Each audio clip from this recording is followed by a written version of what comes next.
Hey, what's going on, everybody? Paul from Hashtag Sports. You'll notice I am alone tonight. Well, it is Thanksgiving. Mario had a very long day.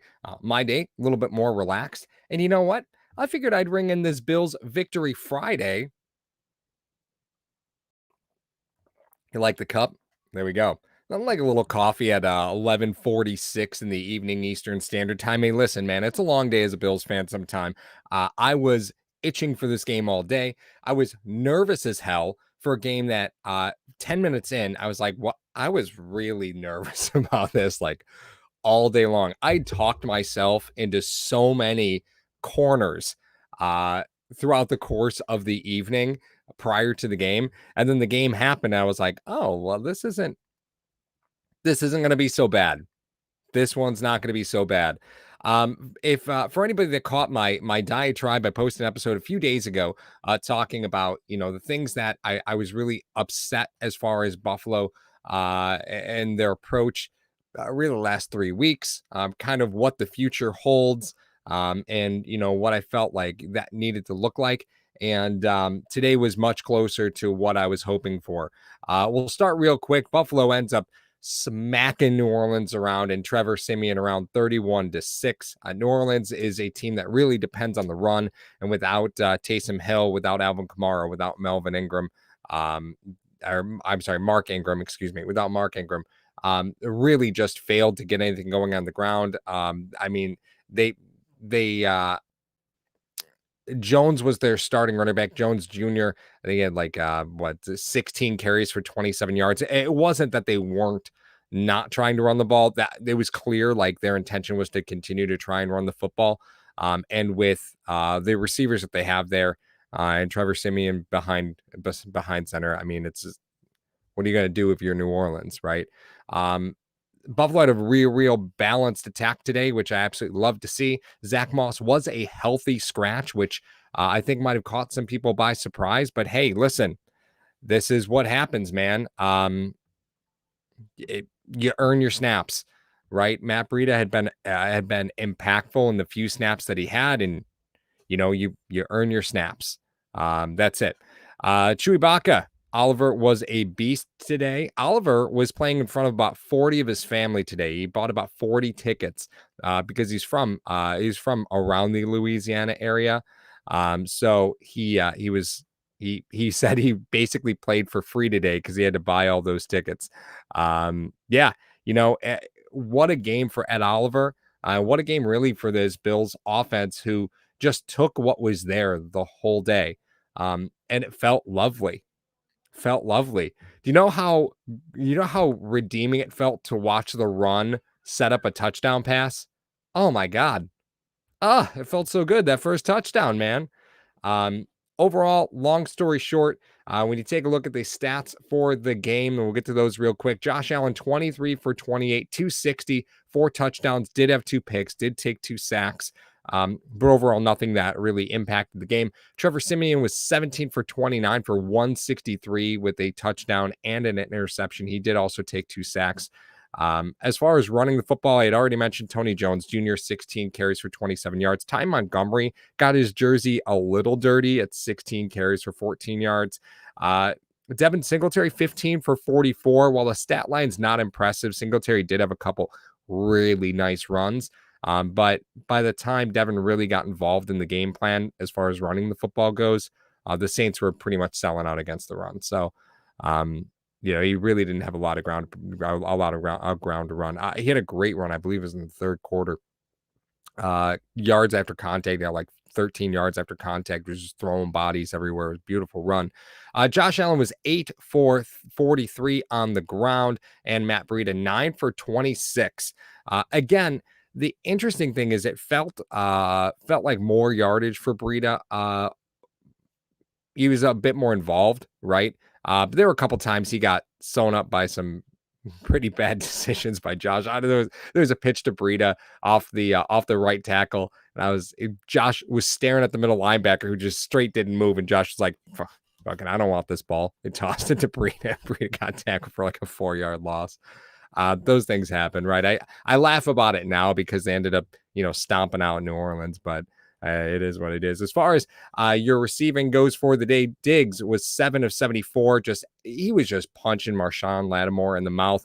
Former defensive rookie of the year who won it over Trey White, which is still something I'm salty about, by the way. So watching Marshawn Lattimore fall in order for Knox to be as open as he was on Knox's one touchdown, that felt great. And for Diggs just to go over Marshawn Lattimore's back, just breaking his ankles first and then grabbing that touchdown pass, all that felt really good. Gabe Davis, 2 for 47. Gabe Davis getting more involved as these weeks go on. Cole Beasley, 5 targets, 5 receptions, 46 yards. Dawson Knox, 3 for 32 with 2 touchdowns. Matt Breida, 2 for 29 with a long of 23. Emmanuel Sanders, 3 targets, 3 receptions for 28 yards. And then Devin was only targeted once. As far as who was involved for New Orleans, doesn't matter. They threw for 167 yards. We're just going to kind of bypass all the rest of that. All right, let's jump over to the chat and let's see what's up. Chewy Baca, love the screen pass TD by Breida. Hey, listen, Richard Forbes says it best here. Speed kills, especially in the run game.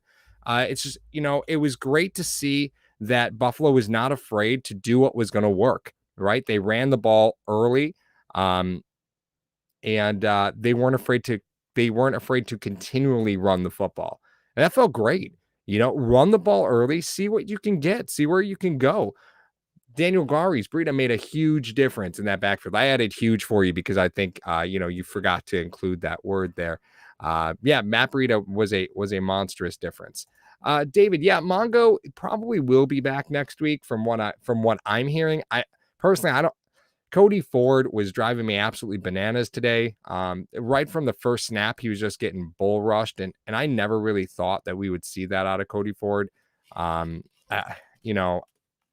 really didn't think we'd ever see Cody Ford just get knocked over in the run game. But the fact of the matter is kind of what was going on there. It's a shame, right? But Singletary was really solid today.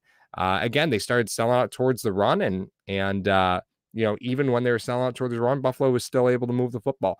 And they took they were smart passing the football, right? Josh, again, only had 5 incompletions. A couple of them were interceptions, right? So you add those in there, right?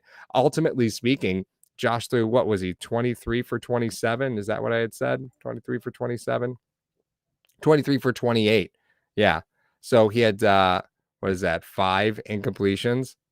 Yeah, 5. 2 of them were interceptions. So Josh only threw 3 passes that hit the turf today. Pretty good day, man. And you know what? To be honest with you, I can think of 2 that were probably those dump offs to avoid a sack. So ultimately, Josh was just on point today. And again, nothing fancy. That's it. You controlled the game. You controlled the clock. And this is the type of game that I was really worried that Buffalo wasn't going to be able to play.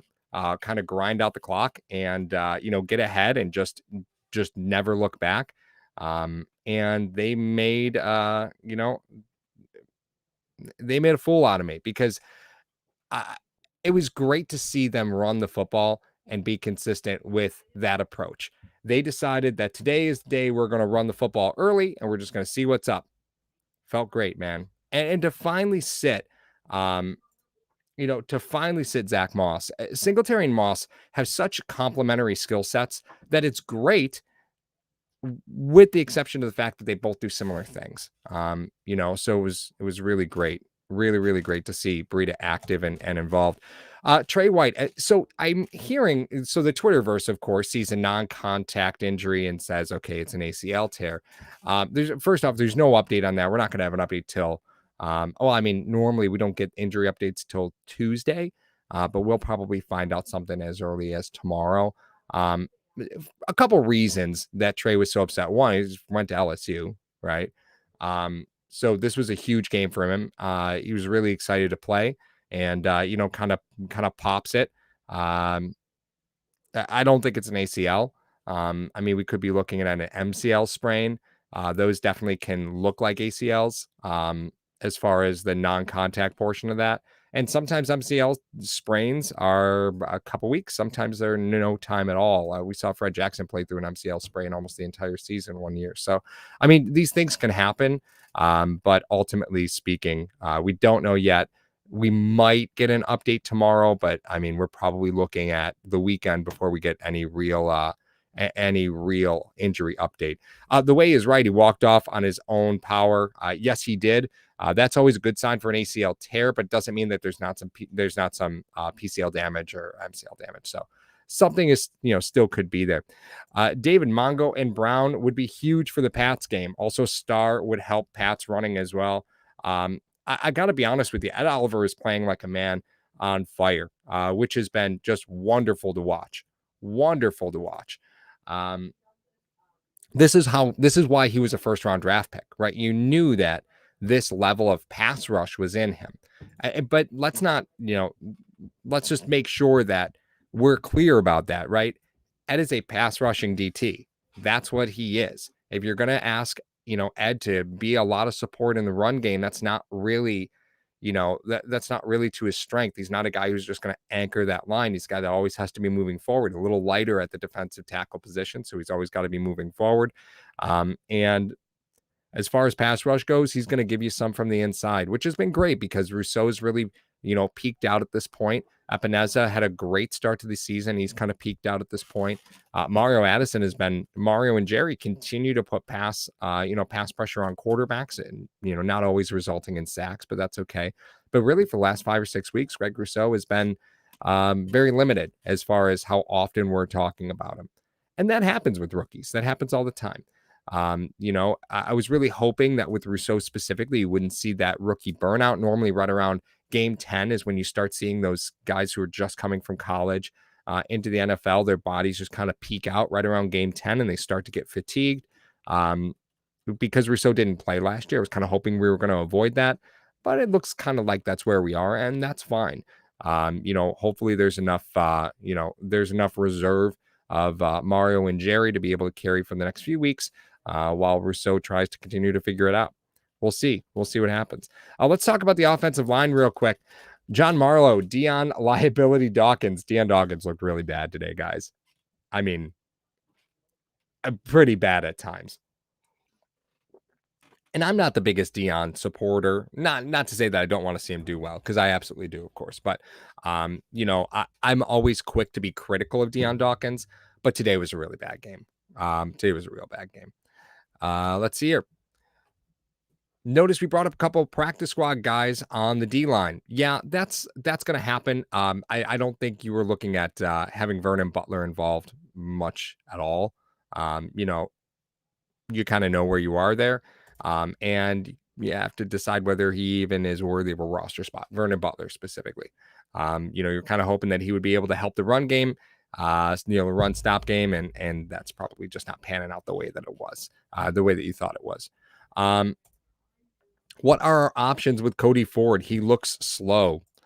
There's not much right now. There's not much that they're really going to do with Cody Ford. They're going to continue to play him until Mongo's healthy enough to return.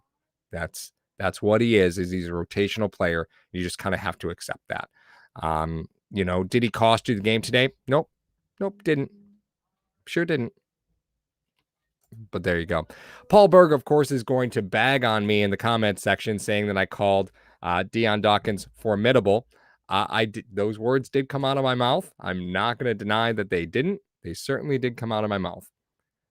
But I do want to point out that was a while ago. And today just wasn't a great day for him. Yeah, Dion Dawkins played pretty bad today.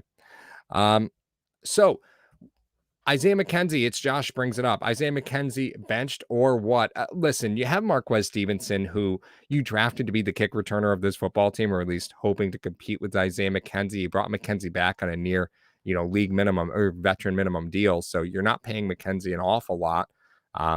He did fumble last week. So you had to make your decision on Marquez Stevenson because he was eligible to return from IR. Now, when a player is eligible to return from IR, he gets 21 days in order to be activated to your 53-man roster. He has to make the 53-man roster and then be put on IR.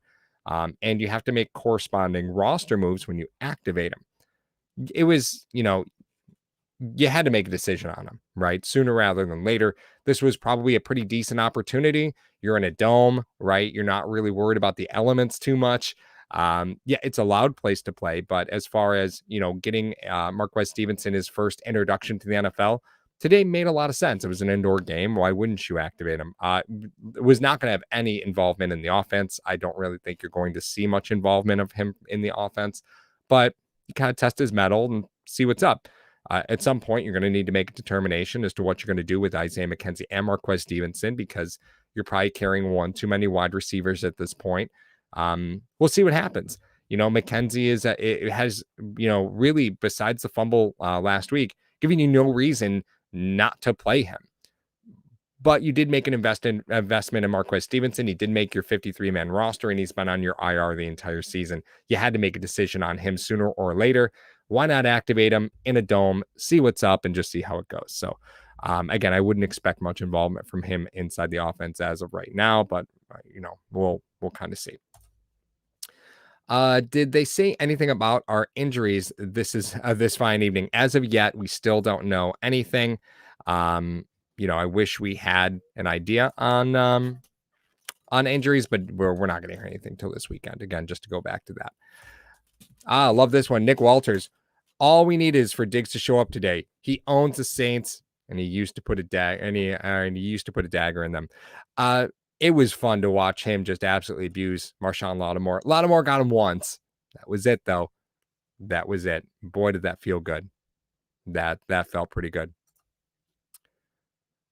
It's one of those things that's interesting, right? When you start talking about the path that players have gone through over the course of the season, COVID is going to be one of those things that does, unfortunately, seem to have effects on players once they come back. I know Dion had a really rough time. He was in the hospital with COVID. And these guys are thoroughbred machines, right? Thoroughbred machines. So, when you get off that track, sometimes it could be a little hard to get back on. I don't think Dion's necessarily dealing with anything particular at this point. I think today was just a bad day for him. Again, when you have guard play changing up next to you as a tackle, not the easiest thing in the world to do. Just jump in and just all of a sudden, play great when you constantly have a different guard playing to your right side. It's not the easiest thing to do at all. David asks, any good guys to add to practice squad on the O-line? At this point, Buffalo actually has a couple of linemen on their practice squad. But the fact of the matter is they're all developmental guys. If you're going to do anything, I doubt Buffalo adds anybody to their practice squad because they'd have to be a straight free agent, right? You can't sign a guy from another team's practice squad to your practice squad. You have to sign them to your 53-man roster. And there's a few guys out there that could probably do some good for you. But again, they're not starting for the teams that they're on. So it's kind of, 6 of one, half a dozen of the other. I continually hope every week that Buffalo does something as far as a roster move on the offensive line. I have so far been disappointed in almost every instance of the lack of ability to do that, but we are where we are. Hey, I see Sean is here. Hey, Sean, what's going on? Go Buffalo. That's our sponsor, Sean. And of course, you can catch him down in the description, Mr. Rogers Homes. You can grab his Arizona relocation guide. If you're looking to invest in Arizona, the great thing to do, get a rental property down there. Make money. Just make some money. Don't even have to live there. Go make money. Talk to Sean. Tell him we sent you. Sean, I did get your message. I'll get back to you. I promise. I absolutely promise. It's not going to be tonight, though. I absolutely promise. Back. Sorry about that. All right. Monday night is going to be all about the running game. Listen, you did things this game that you didn't do most of the season, which is ideal. You have to have games like this where you walk in and you just kind of buck the system a little bit with what your tendencies are, right? Josh threw the ball 28 times. Did he need to throw the ball? Not really. You were pretty much in control of this game pretty early. But to me, one of the biggest things statistically about this game was Buffalo got 21 first downs. Not uncommon for them, right? Often a high first down team. They normally get between 23 and 25 first downs in the games where they're really scoring a lot of points. Today, a little bit different, right? 21 total first downs. 9 of them were rushing. Now, that is different for Buffalo. Typically, that number is significantly lower. Often, it is not a near 50-50 split. 11 first downs by passing, 9 first downs by running, 1 by penalty. Again, normally that number to passing first downs is far more slanted. Buffalo, very balanced attack today. And really, when you look at, what Devin Singletary did and you look at what Matt Breida did on the ground, they weren't particularly effective, which is why I love it, right? If you look at Devin had 15 carries for 44 yards. That's a 2.9 per carry average. Matt Breida, 9 for 26 for a 2.9 carry average. Whatever. Whatever. You were moving the football, right? Running the football didn't cost you any drives today. That's a beautiful lesson, right? And when your offensive line is not in great shape, the best thing you can do is run the football because those guys love to run block. Offensive linemen love to run block because they get to be aggressive. They get to throw bodies around. So when your offensive line is not in great shape, one of the best things you can do for your team is to run the football.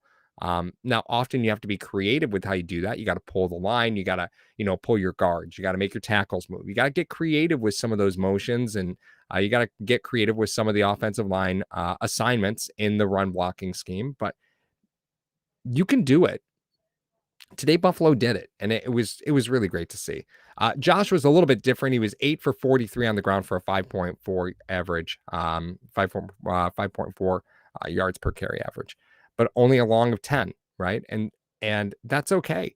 You got the job done. You did everything you needed to. You got the job done, and it was great to see. Yeah, Stevenson did put the ball on the ground. Rookie bounce there, man. He just got lucky. Got lucky. I'm curious if we're going to see Stevenson or McKenzie next week. I'm not really sure.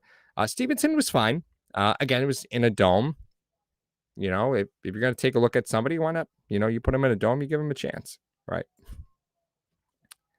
Kyle says, I feel like Breida and McKenzie in a small offensive package allows us to stretch the field horizontally. Not sure Stevenson can add to our offense this year. No, I wouldn't imagine Stevenson's going to be able to really add too much to the offense. The fact of the matter is he just got activated off IR. So I wouldn't imagine him to have much of a footing in their offensive plans. Breida, on the other hand, I think just continually makes a case for continued playing time, right? This might not be the last time that we see Moss inactive. At some point, you just got to do what you got to do to win. This is a hard lesson, I'm sure, for him to learn, but this is what happens, right? This is what happens. Are you worried about the 2 picks Allen threw? The one I'm not. The one was a tip pass. I mean, those are going to happen.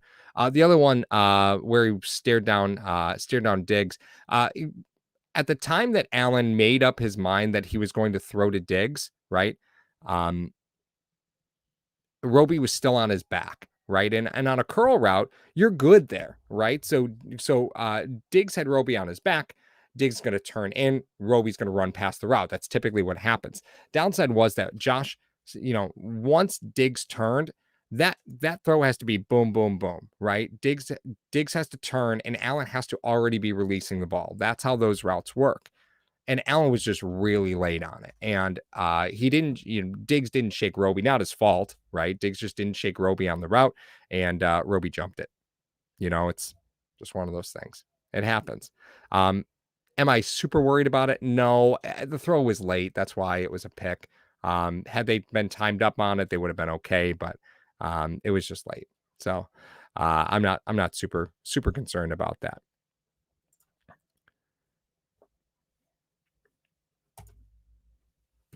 Bills Mafia 55. None of the issues can be addressed until the offseason. Respectfully, I disagree. I think there's some things you can fix. Today was a great game again to kind of change the narrative around this team. Buffalo had been able to run the football on other teams and would have success running the football and then just stopped. They were pretty consistent today. They were pretty balanced.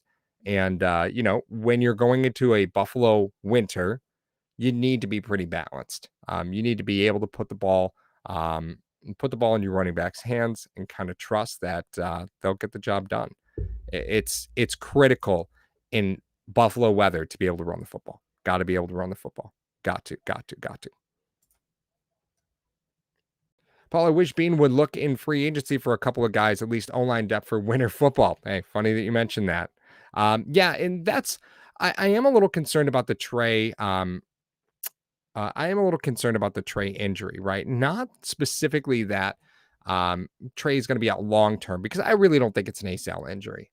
As I said, I'm thinking it's probably likely an MCL sprain, not an ACL tear. He did walk off under his own power, but again, anything could show up on those scans later. Sometimes when guys have injuries like this, there might have been slight tears there already, and it's just you just notice it when you finally start looking at it. Um, so with that being said, I am a little concerned about that. But kind of long story short, um, I'm most concerned about how Buffalo really didn't go out and get that cornerback depth that you knew you needed, right? You really were pretty aware that Levi Wallace and Dane Jackson were not going to be enough. And and Buffalo clearly knew that because they drafted a couple corners, right? So obviously they knew that they had depth issues there. Just unfortunately, um, you're going to have to dive into that depth now, right? I would imagine you're probably going to lose Trey for at least a couple weeks, even if it is an MCL sprain. Um, Best case scenario, right? Um, are you okay with Dane Jackson starting? Dane looked pretty bad today, and he's had opportunities to play, and some have been pretty rough. Some have been really rough. Hey, Sonny, thank you so much. Love the run game today. Love the defense. Worried about Trey. Yeah, fingers crossed there, Sonny. And I'm a big Dane Jackson fan, but Dane has been just really aggressive. Like when he feels like he has safety help over the top, he really cuts off routes. I'm not really sure what that is that happened today. I think there was a catch. Marquez Callaway, I think, caught a ball up the right sideline where Dane jumped in. I think he thought he was jumping the route. He had Hyde right behind him, but the receiver was, a few yards past him. By the time he caught the ball, because Dane jumped on the route so hard. So, a week as a starter is a lot different from a practice reps perspective than it is as a reserve player. So we'll see how it goes. I'm pretty hopeful, but I guess you never know, right? You never know. Let's see. Allen has thrown seven interceptions last 4 games. Yeah, the way that is a big concern here. Again, the tip balls are going to happen. I'm not too concerned about that overall. But there were definitely some times where Allen was making ill-advised throws. Not so much today. Again, the throw to Diggs was just late. That's well. But there were times where Allen was staring at guys. The run game really makes a big difference. When you could start, oh my gosh, I'm so sorry, guys. Once you could start opening up your game plan, and you know what? I want to talk about this now because there were some really cool things that the team did from a formation standpoint that was different that we've seen so far this year. There were a ton of bunch formations, and we saw this a lot in Josh's rookie year, even in his second year, in the beginning of his second year. And one of the reasons bunch formations are so great, and let me explain what that is. A bunch formation is when you have 3 receivers stacked on one side. It could be 2 receivers and a running back, could be 2 receivers and a tight end, it could be a tight end, a running back, and a receiver.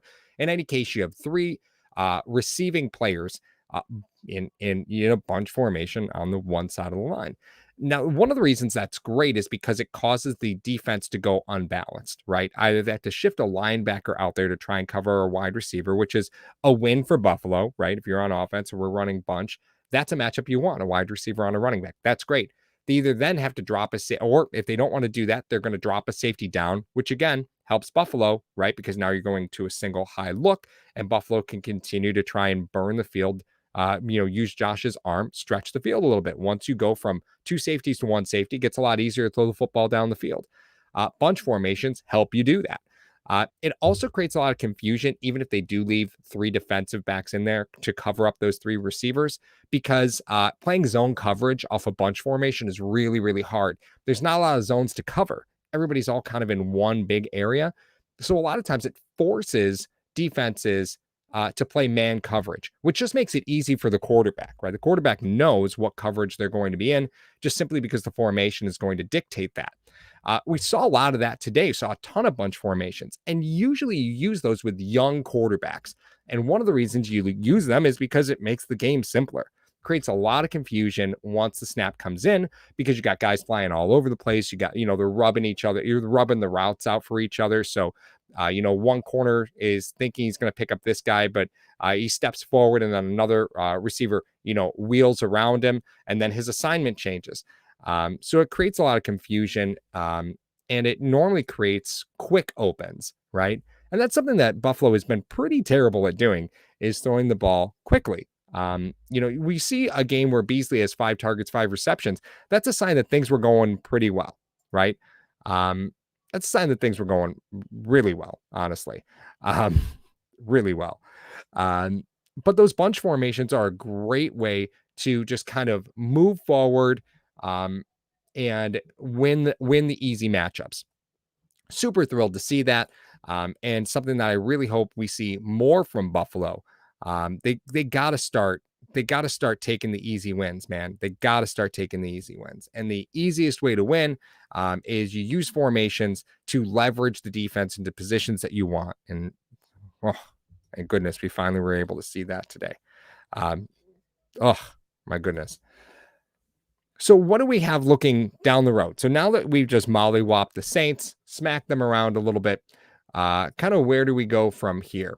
Well, first off, I do want to talk about Buffalo's first series of possessions because the first half, even though you were in pretty good shape, the first half went as follows. You were only up 10-0 on the Saints. You went 10 plays, 65 yards for your first touchdown. You then punted on 6 plays. You kicked a field goal on 7 plays after a turnover on downs. Josh threw an interception and then threw another interception. So you had back-to-back interceptions, one of them in the red zone, right? So the first half didn't really go great. Fact of the matter is you scored 10 points, which, sure, were the Saints really ever in the game? No, not really. But at that point, you're still only up 10 points. It's, that's 2 scores. It's not a lot, right? It's not a lot, especially when you went interception. Looking back on the game, that felt awful because that's far from the position you want to put a good football team in, is leaving a team that shouldn't be around to allow to stay around. And that's where you were at the end of the first half. Buffalo comes out, goes 11 plays, 75 yards in their first possession within halftime, moves it to 17-0. And I mean, it was just a cruise control from there. Touchdown on their next drive. Then they went punt, touchdown, punt, and that was the game. But the fact of the matter is the Saints weren't totally out of this game on the score sheet to start. And again, I'm not going to say anything negative about the script. I actually thought Bills had a really solid script coming into the game. Thought they looked great coming out of halftime. And ultimately, they were in control the entire time. But this is the type of game that you really needed to have before bringing New England into Buffalo, right? You had to show a balanced attack because you want to make sure that New England isn't going to key on anything. I'm pretty confident that New England is pretty sure Buffalo's too afraid to run the football against them because Buffalo really hasn't run the football very much. Even in games where they could run the football a lot, they didn't. So this is really the type of game that you need to have before New England comes to town. And then before you see, Brady and the Bucks in Tampa. I can't wait for those 2 games, to be perfectly honest with you. I'm kind of glad that the Bills aren't playing again till December 6th. That's quite a ways from now, right? So I'm really happy that they've got this long layover because they're going to need it, because you're walking in, Patriots are coming to town, then you're going down to Tampa.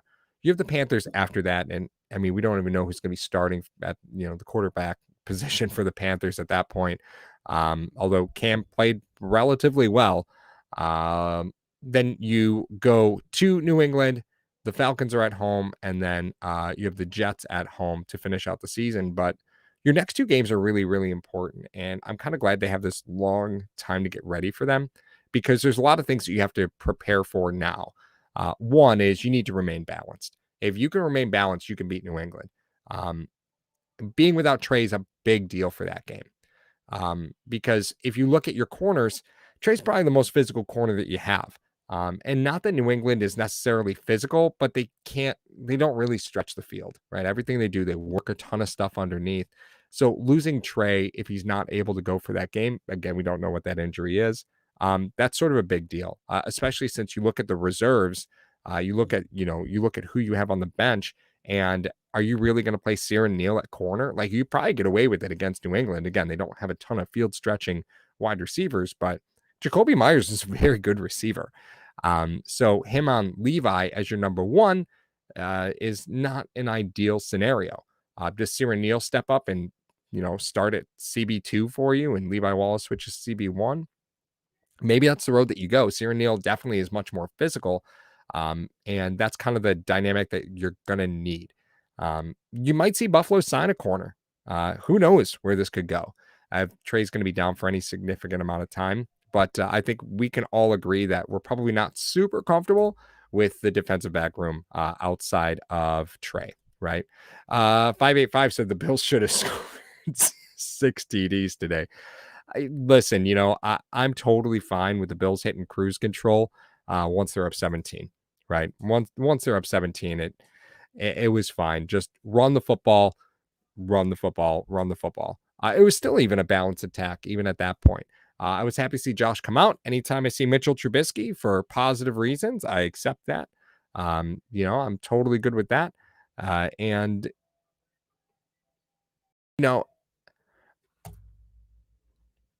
again, I was so worried about today, man. I don't know about you guys. I was super worried about today. Watching Knox be effective is so much fun for me. He doesn't get a lot of targets. Last game he got 10, which kind of, I think, tells you the story of that game. This time he got 3. I think that's probably where you want to keep that, right? 3 to 4 targets game and just the wide opens, right? That's what you need. You just want those wide open targets. Oh, yeah, I forgot. Nelson Aguilar. Thank you, John. I forgot about Nelson Aguilar. Aguilar definitely has speed. He also is very bad at catching the football. So probably safe there. If Aguilar lights us up for like 6 for $110, I'm going to feel like an idiot, but he'll probably have 3 drops mixed in there. So it'll probably be a mixed bag anyway.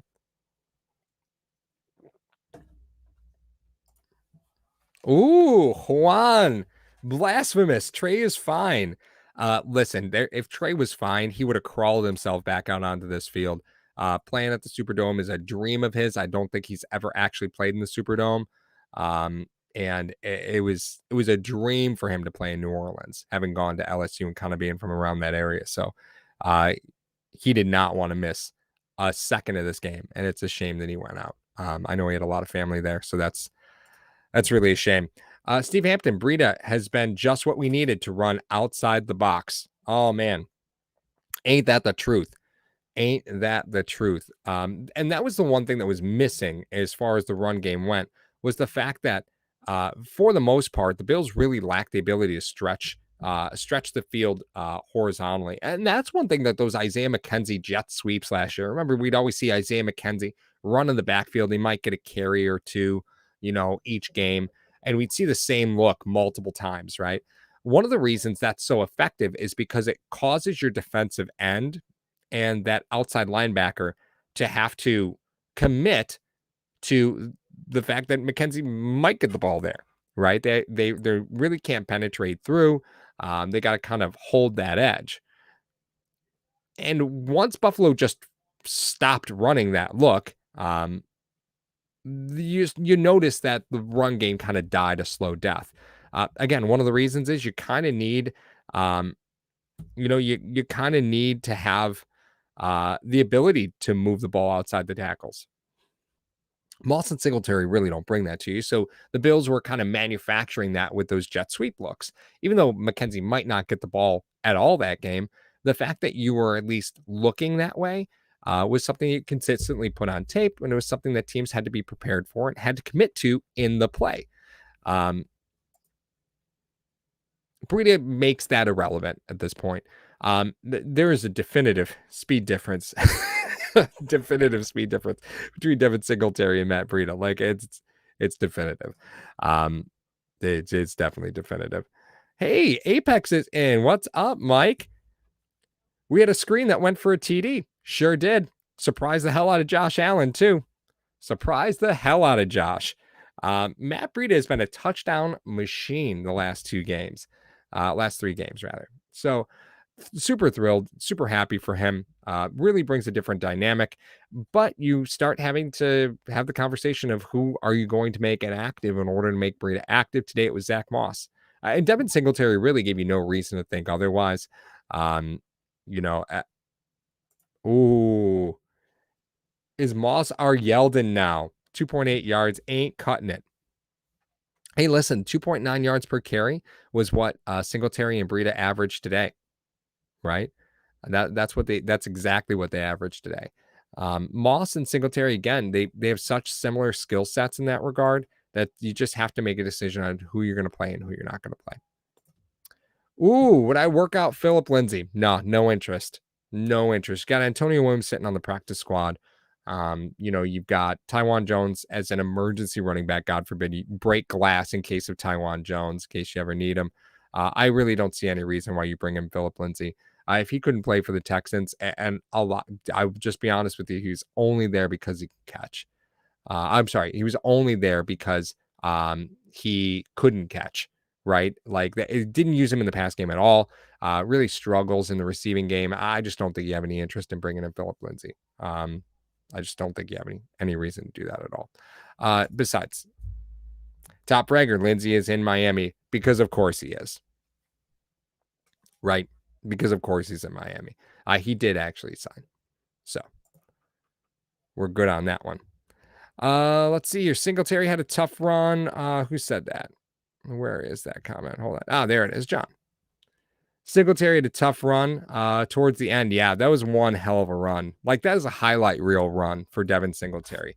Again, he just does so many little things that, he makes guys miss in space. And you just kind of forget he's a bull with that ball in his hands, but he's also pretty elusive. I just wish he had just a quicker burst, right? Like, that's the one thing that I wish he had just a little bit of a faster burst, right? Searching, do you have any faith in Dane? I don't see it. I think we need to CB, especially if Trey is down. I'm a big Dane Jackson fan, but he's looked pretty rough. Again, you take a look at I think you'll be okay with the Patriots if you have to start Ciaran Neal at corner. I think you'd be okay against the Patriots if you have to start Dane Jackson at corner, but against the Bucs, that ain't gonna fly. I wouldn't be shocked if Buffalo really is looking for something that's out there. Remember, you have 2 former defensive backs in Sean McDermott and Leslie Frazier, so getting somebody up to speed, it can happen quick. It can actually happen real quick. So I don't know exactly who we're going to see. But if Buffalo does sign somebody, which is, I mean, if Trey's going to miss time, you got to talk about it, right? Let's take a look at the current roster for Buffalo. We're just going to go to buffalobills.com and just pull their current roster. And let's take a look at who's on there. Here we go. We'll take a look at practice squad too. And let's see who is out there and what is out there. All right. So for defensive backs, Dane Jackson, Teron Johnson, who's really a nickel. You're never going to move him out. They do have Cam Lewis still listed on the roster. But again, I'm really tentative there. I'm kind of tentative there.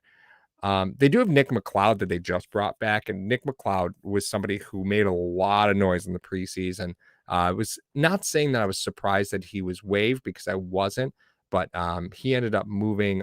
Somebody else snatched him and then later released him. I'll figure out who that was. I don't remember who signed him. But somebody had signed Nick McLeod and then ultimately waived him later. So McLeod is definitely in play because I know that they were really hot on him. And he did look really good at one point in the preseason. Levi Wallace, Rashad Wildgoose right now is still still listed out there. He's eligible. I don't really foresee Wildgoose getting any burn there. Ciaran Neal, again, you have an opportunity there, and Josh Thomas, you have an opportunity there. So I'm not super comfortable with it. I think you probably see Buffalo go out and sign somebody. I think you kind of have to. I think you kind of have to sign somebody. We'll see. The weird thing is that I thought Wild Goose had actually been signed by somebody, but he is still listed on the Bills roster, which is strange to me. He's still on the roster on NFL.com, so I'm not sure where the transaction is there. I thought Wild Goose got picked up. He's still listed on the roster. I thought he got picked up. The Bengals signed him. All right, there we go. There we go. Hey, listen, guys, Josh Norman's probably available.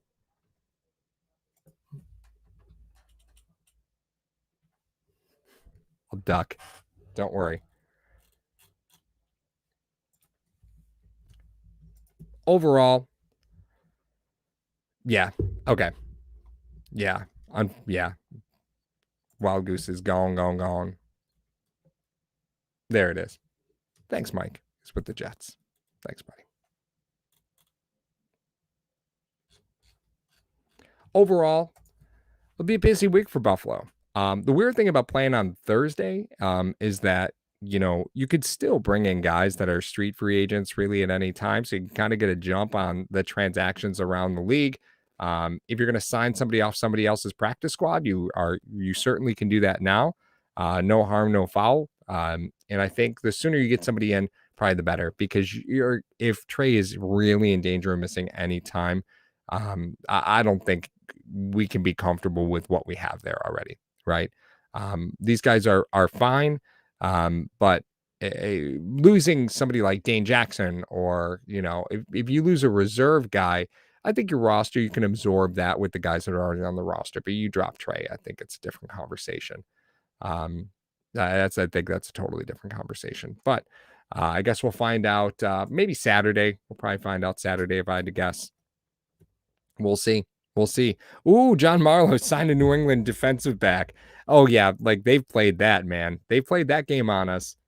They've signed linebackers right before we played them. They signed linebackers off our practice squad and started them right before we played them. Hey, listen, they've done the dirty to us too. It happens. It happens. I'm sorry. Hack is such a bad punter, but Tyler Bass loves the man because he holds, he's solid holder. So I'll deal with it, right? A punt is a worst case scenario. I'll deal with it. Hey, Midnight is back. Hey, what's going on, buddy? Haven't seen you on a live in a while. Would you look at that? The Bills ran the ball more than 15 times when we win a game when Cody Ford is starting. Yeah, that is a rarity around these parts, right? So I want to thank everybody for joining me on the stream. Let me just give you a rundown of the rest of the week. Obviously, we have sort of a weird week, right? Because now it's Friday morning, 12:34 a.m. Eastern Standard Time. Mario and I are actually recording in the car this week. Mario's going to come over on Sunday. We're going to record episodes, release those out. If you're not a member on the Patreon, you can click the link in the description below and you'll see all those episodes early. And then, a member of the Patreon, we thank you. It's $7.16. So one level of membership and that's it. As always, big go Bills. Glad to see them, stomp around. We will not have tailgate talk on Friday. That was actually on Wednesday. Joe did his picks last night as well. So if you want to take a look at, if you're still going to bet any games this week, Joe's razor sharp picks, that episode's already posted.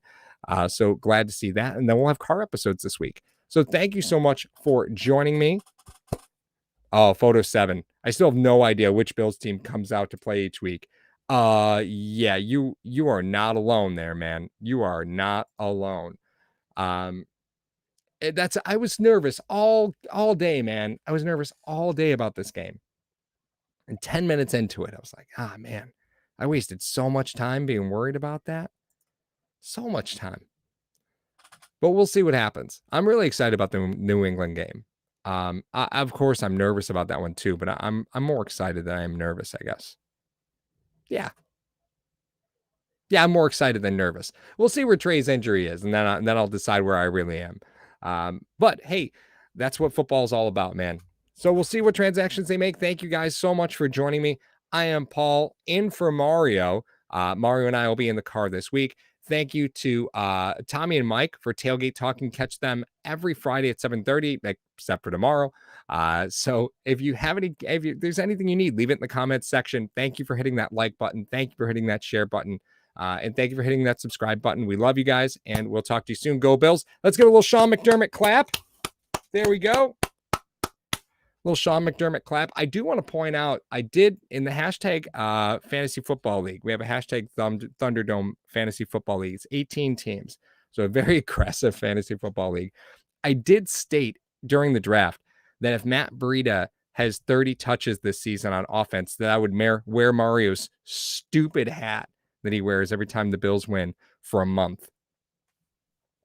He's got like 26 touches right now. My son was doing a countdown. The 15-year-old who I made this, who was in the league with us, every time Breida touched the ball, he was like 21, up, 22. Hey, Dad, he's at 23. Yep. We have to wear that stupid hat for a month on these streams. Listen, the things you do for love. The things you do for love. All right, guys. Have a great one. Thank you for joining me on Thanksgiving. I hope you guys have a great long weekend. Don't murder anybody while Black Friday shopping. Listen, that Cabbage Patch doll, it's just not worth it. It's not worth it. It's not worth the felony charge. All right, guys. I'll talk to you soon. Have a great one. Go Bills. Oh, I got to hit the